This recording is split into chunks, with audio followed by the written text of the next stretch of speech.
Muito bem-vindo, tudo bem? Saudades do Coimbra, viu? Acabou a eleição, não tem mais nada a dizer. Ah, você que pensa, viu? Ainda bem que acabou bem, né, Coimbra? Por pouco, né? Por pouco. Então, mas eu queria começar por aí. Acabou sendo por pouco, né, Coimbra? Tem várias interpretações a respeito disso. Eu tenho feito modestamente, eu antes falava, olha, esses auxílios aí vão contar. E eu acho que na última hora, e a gente não conseguiu captar, talvez ali pelos institutos, eles fizeram um estrago muito grande no nosso, olhando o mapa eleitoral, né? Olhando assim, eles conseguiram captar voto popular, né? De uma maneira que, se não tivesse captado voto popular, o Bolsonaro não teria tido só 2% de diferença do Lula. Você considera que isso também foi uma coisa decisiva ao final das contas aí, Coimbra? Bom, provavelmente, né? É difícil responder com segurança depois que tivemos uma demonstração muito clara de que as ferramentas de pesquisa que temos se mostraram inadequadas para o que aconteceu no país este ano. Porque é perfeitamente possível concordar com o que você falou, mas por que as pesquisas acertaram da Bahia para cima, incluindo no que se refere ao voto Lula? E houve ampla distribuição dos benefícios, também no Nordeste, também no Norte, também em estados em que Lula foi bem. Então, eu não sei se essa é a explicação. Provavelmente é parte de um conjunto de fatores que influenciaram no resultado. O certo é que nós não sabíamos, não tínhamos uma informação adequada para poder até julgar o que é que explica o tamanho da diferença em relação aos resultados, porque assim como houve uma clara subestimação do voto no Bolsonaro, também houve uma subestimação no voto de candidatos ligados ao Bolsonaro e ao bolsonarismo, cuja performance, muito provavelmente, tem pouco a ver com a questão dos auxílios. Só pensar nas eleições para o Senado em vários estados, para governador em vários estados. Por que o Moro passou na frente do Álvaro Dias, que era o grande favorito, segundo todos os institutos? Então, isso tem a ver com o auxílio? Não. Tem a ver com a dificuldade de nossas ferramentas de entender e captar o tipo de decisão de voto que, de fato, aconteceu nesta eleição. E que, de certa forma, já tinha acontecido na eleição de 2018 e 2020. Então, nós estamos com já um longo ciclo eleitoral em que pesquisas se mostraram ferramentas, sei lá, de utilidade limitada para avaliar, entender o que estava acontecendo com o eleitorado. Isso é uma obrigação para todo mundo, isso representa uma obrigação para todo mundo que lida com isso, e é preciso encarar com, digamos assim, sinceridade o que aconteceu, olhar direito e não ficar querendo se explicar. Não, eu acertei, o meu instituto conseguiu, eu criei uma coisa que funcionou. Assim, nós não vamos conseguir consertar porque nós já estamos na terceira, passamos pela terceira eleição com esses problemas. E daqui a um ano e meio, vamos estar de novo fazendo uma eleição, um monte de pesquisa vai ser publicado, e nós vamos ter que, antes de que isso aconteça, nos colocar de acordo com relação a para que serve. Por exemplo, a tese de que eleitor se resolve na última hora e é impossível cobrar da pesquisa que acerte antes que o eleitor tenha se decidido. Claro que isso suscita uma outra pergunta de imediato. Para que fazer pesquisa antes? Se tudo acontece da sexta-feira, antevéspera da eleição para frente, você faz pesquisa uma semana, 15 dias, um mês, 6 meses antes da eleição, para nada.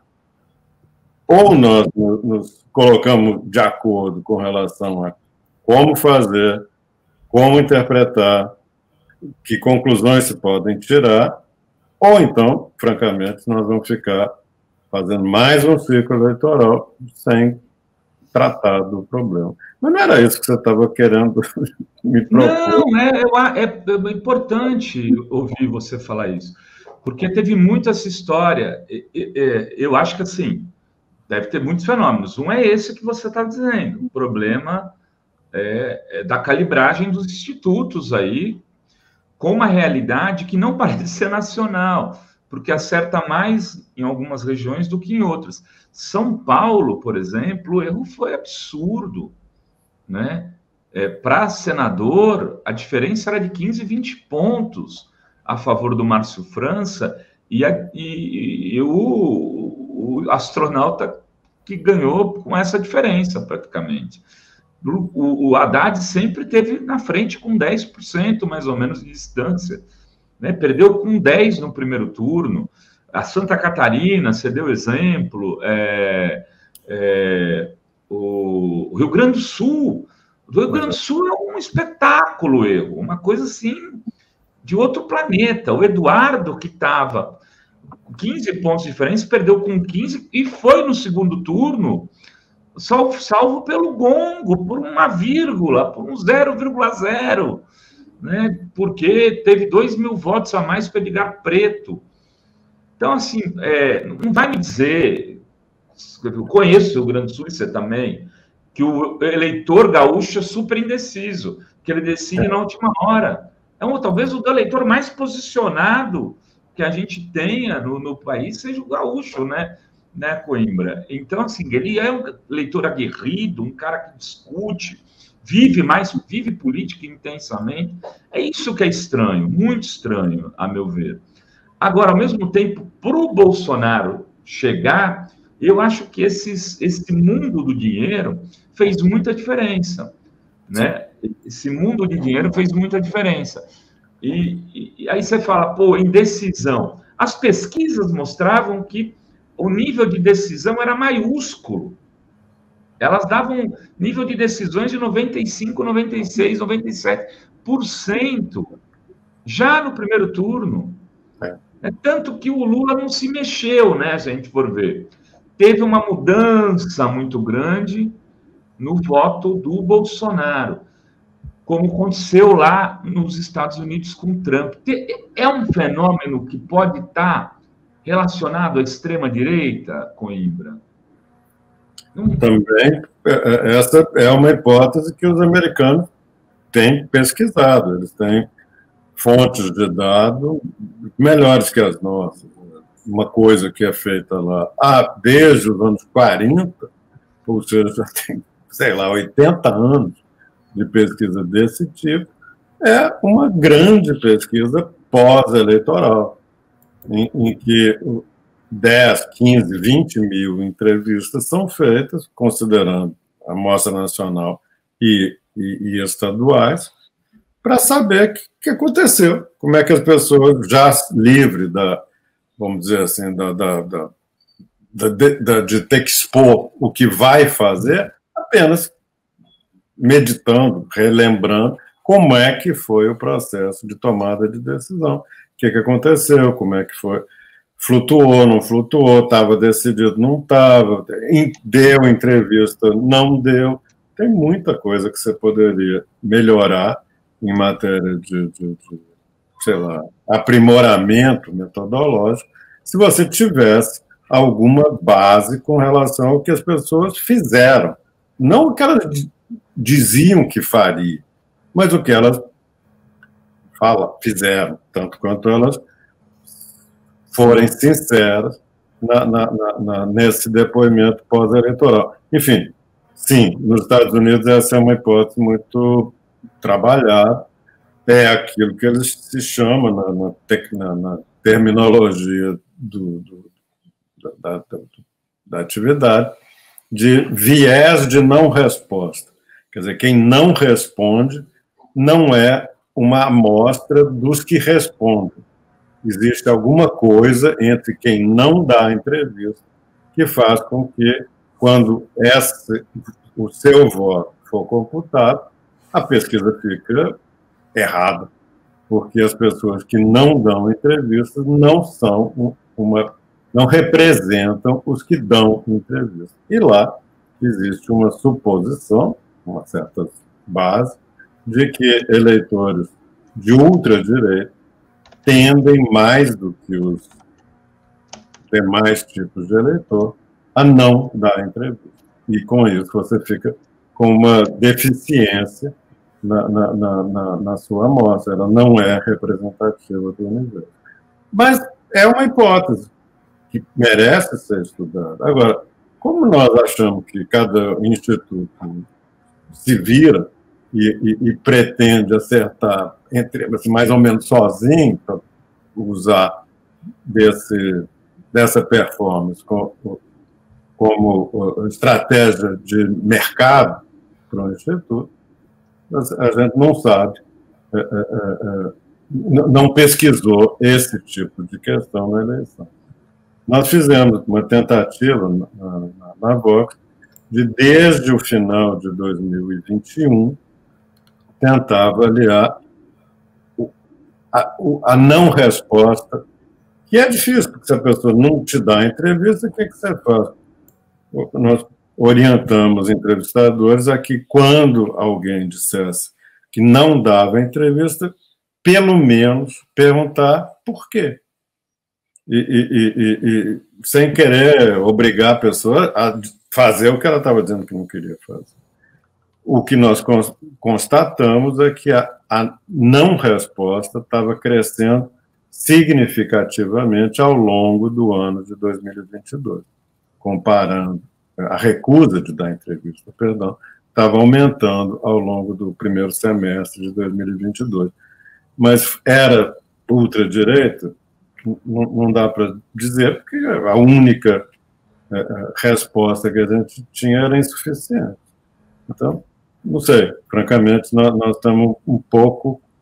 não sei se já falamos sobre isso, mas a sensação que me deu é que nós chegamos no final, no segundo turno, especialmente, nós chegamos lá com a sensação de que o céu estava nublado e o radar tinha parado de funcionar. Então, o que você faz nessa hora? Sei lá, você toca o bonde, você vai pelo cheiro, você vai tentando enxergar ali no meio das nuvens, porque o radar está deficiente.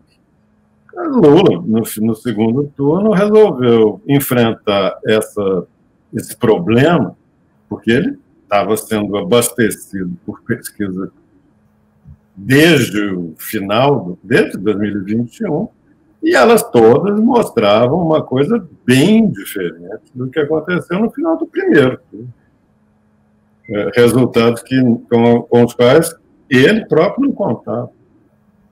Em São Paulo, no Rio, em Minas, em partes do Sul. Imaginava que, não é que se imaginava, todas as pesquisas mostravam que ele estava prestes a ter um desempenho muito bom no Rio Grande do Sul. Não teve. Que ele estava empatado no Paraná. Não estava. Que a vantagem em Santa Catarina podia ser menor. muito pouca gente acreditava nisso, e quem estava certo no fim foi o PT de Santa Catarina, porque, afinal de contas, quem foi para o segundo turno contra a direita em Santa Catarina foi o PT. Então, assim, foi um pouco uma frustração de expectativa da campanha Lula, óbvio que, porque ele não só tinha pesquisas próprias, a campanha tinha pesquisas próprias, como estava amplamente informado de pesquisas nacionais, estaduais, locais, municipais, todas mostrando um determinado cenário. Quando a coisa ficou patente, que não estava batendo com o que estava vindo da rua, a decisão que ele tomou foi, sabe o que mais? Eu vou para a rua. Vou parar de ficar pensando se a pesquisa está assim, se eu estou bem ou se eu estou mal. O que ele fez foi... Teve dias em que ele encarou 3 estados. Lá na Bahia, depois estava em Pernambuco, depois no Ceará. O Lula, aos 76 anos, não parou nessa campanha. Ele não é exatamente um garoto. E quando ficou patente que a coisa estava... que a informação não batia com a realidade, ele tomou essa decisão. E talvez seja isso que o tenha salvar, porque 50,6 é muito pouca vantagem.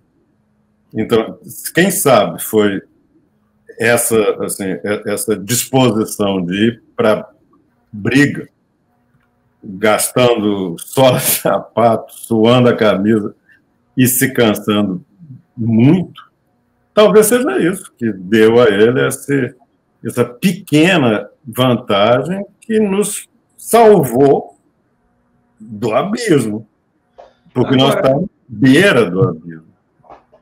Coimbra, tem um detalhe aí que é estranho, porque as pesquisas não funcionaram em nível dos institutos que publicaram para os veículos e nem funcionaram para as campanhas petistas.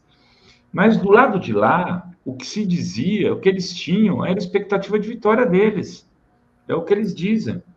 E eles falam, por exemplo, que eles tinham pesquisa que dava 17% em São Paulo de vantagem, o que definiria a eleição para eles, né?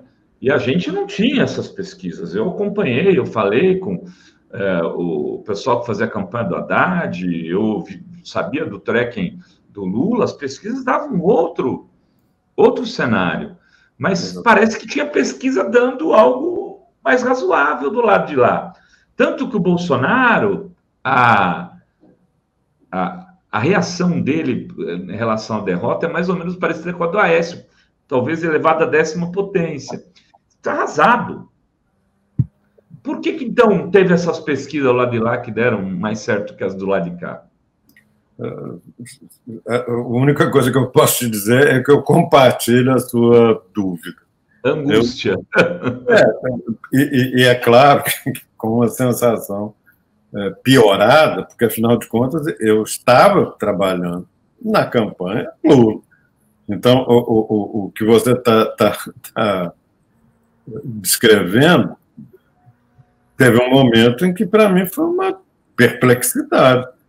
De onde que os bolsonaristas estão tirando a autoconfiança que mostravam ter no final do primeiro turno e durante todo o segundo turno, no caso da eleição presidencial? A resposta que eu posso te dar, não sei.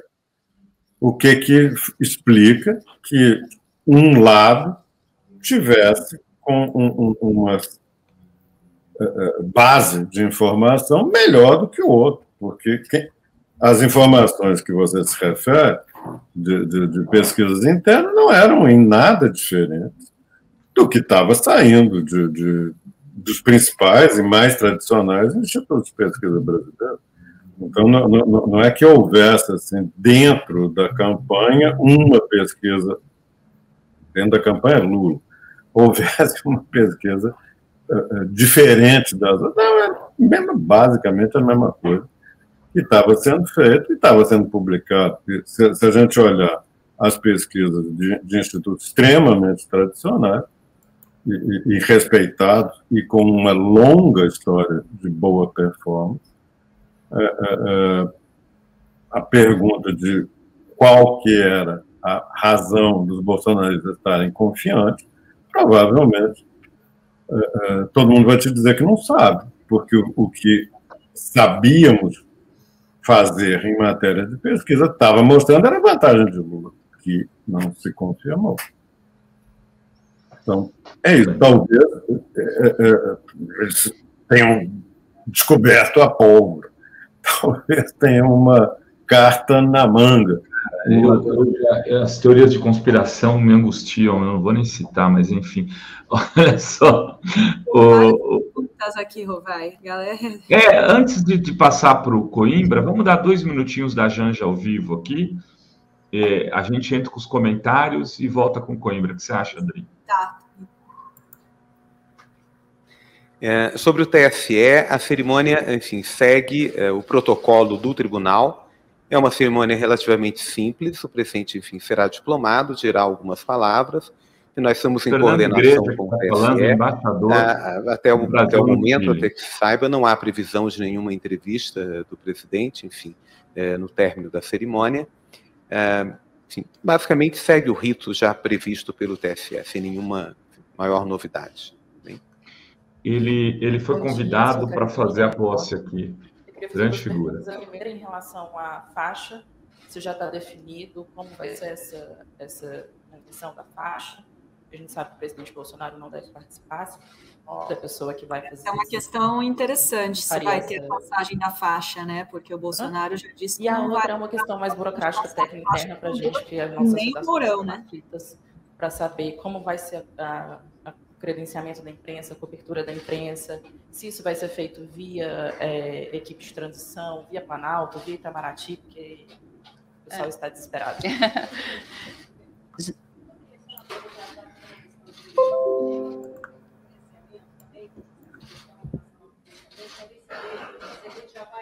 É muito ruim, né? Que a gente não ouve as perguntas. Enfim, a Janja, que está na cabeça aí da organização da festa da posse, tem divulgado aí que vai ser uma grande festa no dia 1º de janeiro, com 2 palcos, né? Vai mais de 20 músicos. Gente, a cerimônia institucional tem um protocolo, né? O protocolo diz que o presidente que está deixando o cargo passaria a faixa para o presidente eleito. Se isso acontecer, seguiremos o protocolo. Se não, vamos pensar, né, no momento, como iremos fazer isso. Não temos a confirmação, saiu hoje na imprensa que ele possivelmente, aí vocês vão ter que perguntar para o presidente que está em exercício, se ele irá passar a faixa, e seguiremos o protocolo. Com relação ao credenciamento da imprensa, a gente vai começar agora as tratativas, já estamos fazendo, né, as credenciais, e vamos abrir no site o credenciamento da imprensa. A gente tem muita demanda de imprensa internacional, né, o pessoal da comunicação aqui já deve ter comentado com vocês, tem muita demanda de imprensa internacional. Frente a isso, a gente tem uma perspectiva também que teremos muitos chefes de estados. O Itamaraty está trabalhando com essa perspectiva de muitos chefes de estados, talvez seja a maior até hoje do nosso período democrático da presença de chefes de estado. É isso. Gente, por uma questão até de segurança, a gente vai reter um pouco essa informação de onde ele vai sair. A gente está estudando isso com a equipe de segurança, tá? E sim, será feito o trajeto de carro aberto. Posso confirmar isso para vocês, tá? Não, quanto a isso, não muda por enquanto, tá? Hoje é essa informação que eu posso dizer para vocês, que o presidente Lula estará no carro aberto, como é o protocolo. Se o Rolls Royce estiver em condições, porque parece que ele foi danificado na última posse. Olha só, não sabia disso. Dani.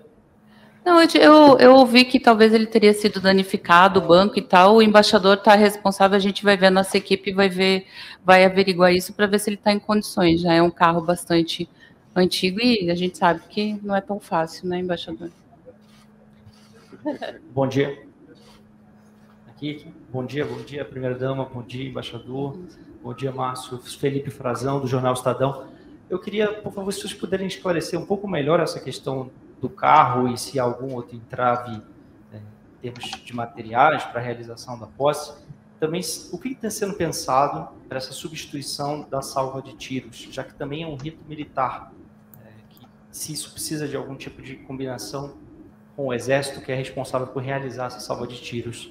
Como essa demanda chegou agora para a gente, eu acho importante essa equipe aqui, essa coordenadoria vai atender a essa solicitação da sociedade civil, que eu acho bastante importante. Eu acho que nós estamos atendendo a pessoas, né, que se sentem, tem perturbação com barulhos excessivos do ponto de vista de fogos de artifício e tal. Sim, faz parte do rito militar, e a gente vai conversar sobre isso, de que forma nós vamos substituir. Não pensamos ainda, tá?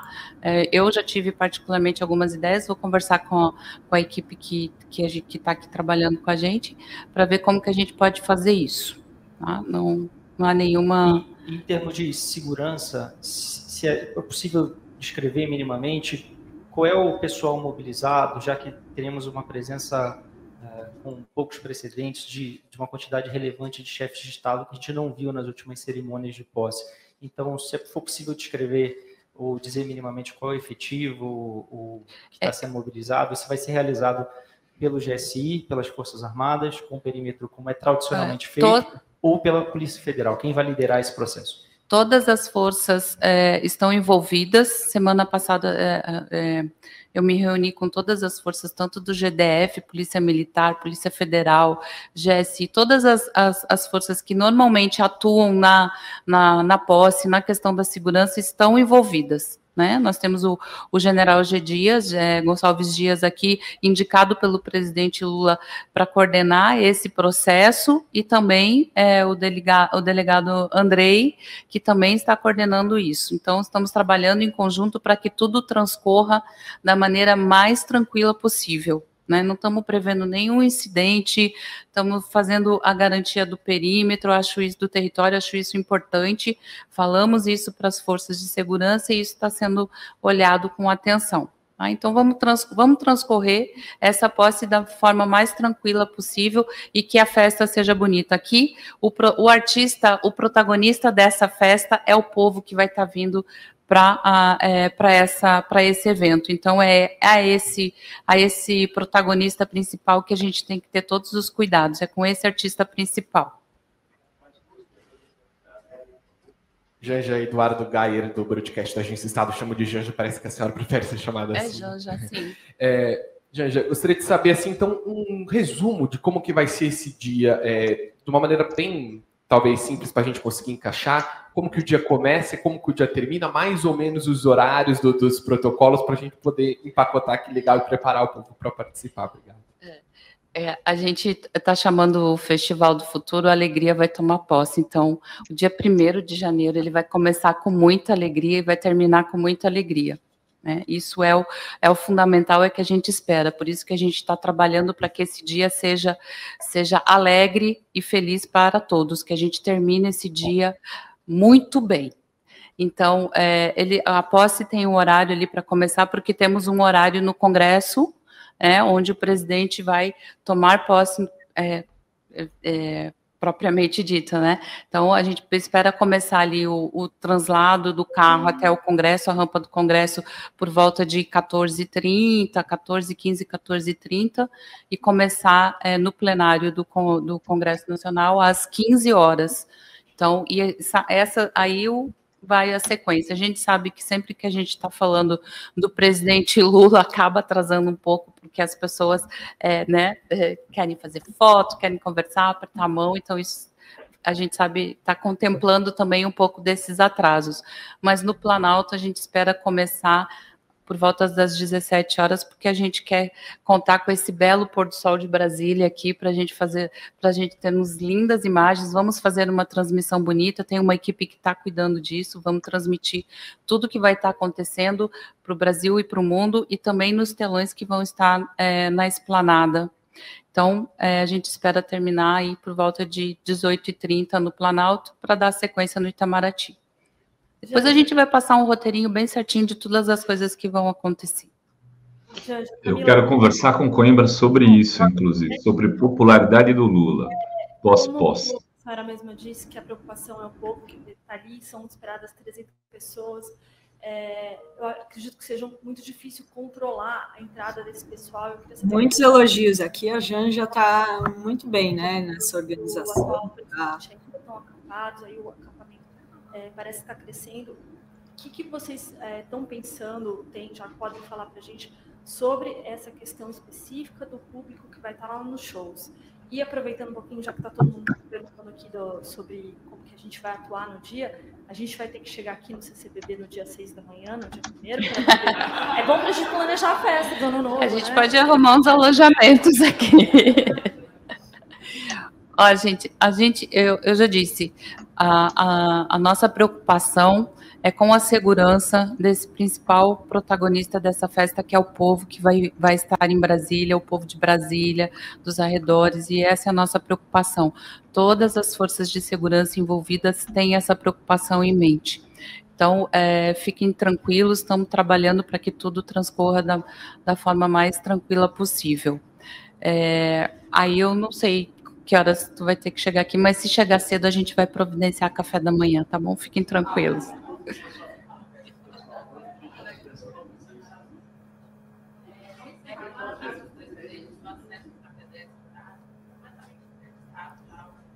Vamos ouvir mais uma pergunta aí, duas, e depois a gente volta, né, Adri? Depois vai estar 1h30, a gente vai passar o vídeo. Sim, a Praça dos Três Poderes é a do povo. Para quem quiser assistir ela inteira, então, 3h30 aqui. Obrigada, gente. Acho que já acabou também, né? A resposta ali eu não entendi. Obrigada, a pergunta, gente. mas Vamos passar com a família aqui em Brasília. Obrigada. Janjão mandando bala aí, hein, Marcelo? Eu não entendi a pergunta, mas ela só falou assim, olha, a Praça dos Três Poderes é do povo. Simbólica a resposta. E o que você achou, Coimbra? Eu acho que está tudo bem. Eu acho que a Janja está se mostrando muito capaz de ocupar esse lugar, e de uma forma muito diferente desse estereótipo de primeira-dama, essa coisa um pouco antiga. Ela está dando uma dimensão contemporânea, ativa, a esse papel, que é limitado e não tem como também ser maior do que o que ela está fazendo. Acho que está muito bem, está ótimo. Legal. E, Rovai, você tinha uma pergunta sobre a popularidade? Assim, o que acontece? Depois eu faço na sequência. Eleição dividida. 50,5% a 49,5%. Já falou aqui o Marcos Coimbra. 1%, quer dizer, meio para um lado, meio para o outro, mudava o jogo. Aí, no setor político, eu acho que, inclusive, isso tem impactado nessa aprovação da PEC do Bolsa Família. O cara político olha e fala assim, bom, rachado o país. O Lula pode se atrapalhar e, de repente, daqui 2 anos já era esse governo. Pode se dar mal. Então, vamos fazer uma PEC de 2 anos para ver o que vai ser lá daqui do meio termo para lá. Eu imagino que, pensando com a cabeça do pessoal do Centrão, um pouco passa por aí. E aí você vê, inclusive, gente esquerda falando, não, nós vamos ter meio a meio. Então, quando sair as primeiras pesquisas de popularidade, vai estar meio a meio. Eu tendo a achar que não. Mas pode ser que eu esteja sendo um otimista atávico. Mas, em geral, pelo que eu me recordo, Coimbra, de outros inícios de mandato, as pessoas são generosas com quem a ganha. Fala, olha, tudo bem, perdi, vamos lá, vamos dar um crédito, né? O Lula pode se beneficiar desse crédito, né, para poder dar uma atropelada no bolsonarismo e se consolidar, ou os riscos, de fato, são muito, muito, muito grandes. E isso pode resvalar na governabilidade. Quando eu digo governabilidade, eu estou falando dos atores políticos no Congresso, dos prefeitos, governadores, partidos, lideranças partidárias, etc.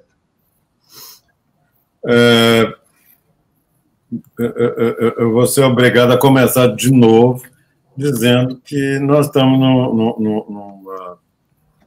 num momento em que é difícil usar modelos que se mostraram muito bons para entender as coisas até relativamente pouco tempo. Resposta concreta: eu não sei como que será o início do governo Lula em matéria de popularidade. Tem um cientista social brasileiro muito respeitado que andou usando, nos últimos meses, uma imagem que eu acho muito interessante, que é a imagem do... Qual que é a diferença entre o dromedário e o camelo? O dromedário tem uma corcova. Antes de chegar no meio da corcova tem pouco, vai subindo aos poucos, chega lá em cima e vai caindo lentamente. Ou seja, as pontas são pouco importantes. O que importa é o centro. O camelo tem, ao contrário, duas corcovas. Para o camelo, é irrelevante o que se passa no centro, porque a corcova de um lado e a corcova do outro lado são do mesmo tamanho. Sei lá, não entendo de camelo, mas eu acredito que não é muito diferente a corcova da frente e a corcova de trás. Tradicionalmente, pensamos a opinião pública como um dromedário. No centro está a maioria, nas pontas estão os extremos. De um lado a extrema esquerda, do outro a extrema direita. E a luta é pelo centro, aonde está a maioria das pessoas. Esse modelo do início de um governo em que as pessoas se desarmam e se mostram capazes de... Vamos dar um tempo para tomar uma decisão racional a respeito de se Lula está bem ou se Lula está mal. Isso é o modelo dromedário. E no modelo camelo, como é que isso funciona? Onde não tem centro. Onde todo mundo ou é de esquerda ou é de direita. Nesse mundo, é bem possível que um governo de qualquer lado comece expressando o tamanho de cada contingente que votou na pessoa. Não existe mais a lua de mel. Não existe mais o tempo que o cidadão típico dá, porque não existe mais um cidadão típico de centro. Ou você é de um lado, ou você é do outro. Eu, sinceramente, acredito que nós estamos cada vez mais perto de uma opinião pública que tem duas corcovas e não uma só. No centro não tem mais ninguém. Não tem mais quem vai esquecer da eleição e vai dizer, não, agora eu vou, acabou a eleição, está tudo bem, vida que segue. Eu não sei se é assim. Nos Estados Unidos não foi. Depois desta eleição que o Biden perdeu, um mês depois ele já estava em crise de popularidade. Estava mais difícil para ele manter o apoio do próprio eleitorado democrata, porque esse, que se sentiu vitorioso, estava querendo alguma coisa. Estava querendo demonstrações, sinais de que as coisas estavam mudando. Só que não tem nem tempo para mudar em meses. E, do outro lado, a turma do Trump continuava montada, preparada para a guerra. Não necessariamente no sentido de ir para a porta de quartel, porque isso é uma preguiça brasileira que não existe no primeiro mundo, só gente tosca, igual essa parte da direita brasileira faz. Mas, enfim, a resposta a respeito de como será a popularidade de Lula no início, eu tendo mais a usar o modelo das duas covas do que o modelo do centro, onde se concentra a maioria da opinião pública. Eu acho que não vai ter refresco. Essa é a pergunta a respeito do, sei lá, de 2023. Mas depois de 23 tem 24, tem 25 e tem 26. O Lula não fará, não sei se é possível. E não é só porque Lula é Lula e Bolsonaro é Bolsonaro e o Brasil é o Brasil, porque não é mais assim que a política está funcionando nesse estágio do capitalismo. Milhões de razões que eu não sei, nem dá para nós tratarmos aqui e nem está ainda suficientemente teorizado para que a gente tenha assim, um modelo compreensivo, fácil de discutir. O que eu sei é que ele está pensando, ele quer, ele se organiza, é para o médio e o longo prazo, entendendo como longo prazo, o ciclo completo até o final do governo. Ele vai querer entregar um país muito diferente do que esse que está recebendo. E eu acho que ele vai conseguir.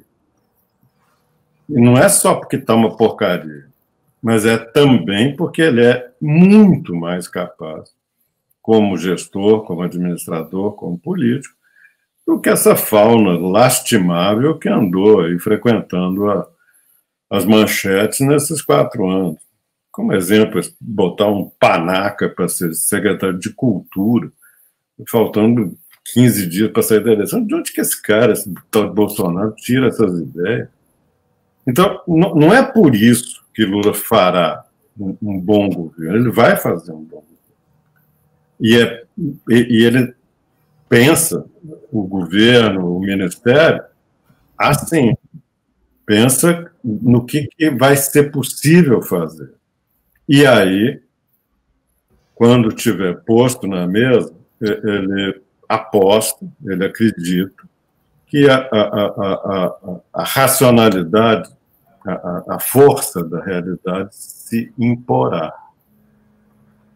E, portanto, ele imagina que termina o governo de um modo diferente do que foi essa vitória por meio ponto, que você está corretamente apresentando. Ele não quer sair do governo com meio ponto percentual de vantagem em relação ao outro lado. Claro, tem um monte de coisa que tem que pensar. Mas, enfim, a resposta, eu acho que a popularidade vai demorar a mostrar sinais de melhor em relação a esse meio ponto da eleição. E é incrível, né? Porque em 2010 o Lula terminou com 86%, né, de aprovação. Imagina, isso é incrível, né? Hoje, se você pensar isso, né? O mundo mudou, né, Adri? E mudou, lamentavelmente, para pior. Não sei o que aconteceu globalmente, para que em vários lugares ao mesmo tempo víssemos processos semelhantes. Tem a ver com essa frustração do capitalismo, na capacidade do capitalismo de responder às expectativas das pessoas, teve a ver com a sensação de que as lideranças dirigiam para uns e não para outros o seu esforço, as políticas públicas, os recursos da coletividade. Então, cada um se vire, um capitalismo de extrema individualização das demandas, das questões. O mundo passou a ser o mundo dos bilionários que fazem as coisas mais loucas com essa montanha incalculável de dinheiro que acumularam. Então, é nesse mundo que a gente está. E eu não sei como é que nós vamos... Esse é um desafio enorme para a democracia, porque a democracia que conhecíamos até pouco tempo, eu acho, sinceramente, que aquela acabou. Nós vamos ter que reinventar a democracia, a comunicação do governo com a sociedade, a comunicação dentro da sociedade. Tem um monte de coisas que estão visivelmente, umas caducando e outras ainda não suficientemente claras para a gente saber para que lado que a coisa vai. Vou fazer as perguntas aqui para o Coimbra e os outros superchats eu leio mais no final do programa. Pode continuar mandando, dá tempo, gente. Olha só. E o Eduardo Meirelles vai entrar ao vivo, depois que o Coimbra sair, para falar sobre repercussão da entrevista com a Janja também. Então, segura aí. Temos novidades ainda hoje. Dri? A Vivian Luiz, ela pergunta, o que me assustou foi 6 milhões de votos a mais no primeiro turno e apenas 2 milhões no segundo. O que aconteceu, eu acho que o Coimbra explicou, né? E tem também aqui a Maria Rosemai. Que influencia é a compra de votos. Isso é comum no interior. Por qualquer R$50 o eleitor muda o voto. E a gente viu aquela reportagem do Caco Barcelos, né? Mostrando que... isso é bem relevante. Desculpa te interromper, essa reportagem do Caco Barcelos, você está falando, o quanto isso pode ter impactado, né? Exatamente. A Dione Scarpelli, ela pergunta, como o governo pode deixar um rombo imenso e sair de boa com seus proventos garantidos e lesar os cofres públicos impunemente? Pois é. Deixa eu ver aqui. Tem várias sugestões ainda para você, Rovai. O Rodney, que está sempre na nossa comunidade, apoiador aqui, ele diz, prezado Coimbra, falando de ferramenta de aferição, ela pode ser revisada ou rever a metodologia de forma a ser mais precisos nas avaliações? Também, de certa forma, respondeu. Deixa eu ver aqui. André Brum. Os institutos usaram amostras baseadas em composições de rendas diferentes, como Coimbra comentou durante a campanha. Qual composição se mostrou mais correta? Tinha a questão do censo, né, de estar desatualizado. E também temos aqui, bom dia, comunidade. Marilice está dizendo, Rovai, fale o não pagamento de aposentadorias de bolsas, quem provavelmente não receberá. Acho que você vai ter que planejar um fala Rovai desse, Rovai. Amigos, Gilberto Cruvinel, é uma sorte nossa que o Bozo não queira passar a faixa. Já imaginaram se ele vai e faz uma grosseria com o Lula só para agradar o gado? Tem esse lado também. É isso, Coimbra. Então, seus comentários aqui. E já faço as considerações finais também, Coimbra. Oi, desculpa. E já pode fazer suas considerações finais. Eu já aluguei o amigo demais. Eu não estou... Eu estou consciente que não tem respostas a dar para a maior parte das perguntas que as pessoas estão se fazendo, por toda a razão. As dúvidas que a Adri acabou de ler são dúvidas que eu tenho. Não faz parte da lógica que usávamos até pouco tempo, que fosse mais ou menos irrelevante para tanta gente no país a catástrofe que foi o governo desse cidadão. Temos 30 e tantos % da população brasileira passando fome. Temos, sei lá, alguns milhões de pessoas duramente atingidas por uma pandemia. A esta altura, não importa só as quase 700 mil mortes, nós também temos uma geração inteira que vai sofrer durante, provavelmente, a vida inteira, as sequelas da doença. E, no entanto, o cara mais diretamente responsável por esses dois desastres quase ganhou do Lula. O nosso bom Lula fez 2 ótimos governos no país. Então, como é que você compara um presidente que foi ótimo, e como esses números de popularidade do Lula quando saiu, que a Adri acabou de lembrar, correspondiam ao sentimento da rua. As pessoas estavam muito satisfeitas com o governo do Lula. Bom pra caramba, como dizia o Obama, esse é o cara.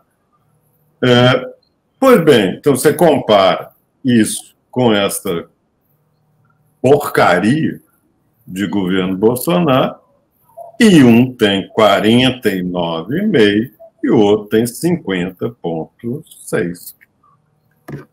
Tem lógica nisso? Não, não tem. Talvez eleição tenha deixado de ser, para a eleição tenha deixado de ser relevante. Se o cara é bom, se o cara é ruim. Se é um sujeito com boas ideias ou más, se é um sujeito correto ou não é, se é um sujeito moral ou imoral. Basta saber se ele está do meu lado. Sei lá como é que você define o meu lado. No caso do bolsonarismo no Brasil, o meu lado inclui isso aí. Aprovar essas coisas, ou considerar que elas são irrelevantes. Então, a resposta minha neste final de ano é o seguinte: nós nos livramos de um enorme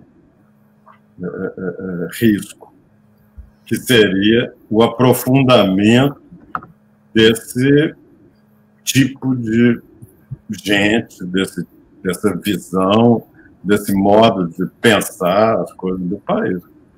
Mas nos livramos por pouco. Se nós não tivéssemos Luiz Inácio Lula da Silva nesta eleição, nem precisa discutir que nós teríamos dado o passo adiante, estávamos na beira do abismo, um passo para frente era cair no abismo. Só Lula que nos salvou, por pouco. Muito pouco. Então agora nós temos todo mundo que pensar em como é que nós vamos funcionar como sociedade. A premissa é voltar a ter um governo correto e bom. Será que isso vai bastar?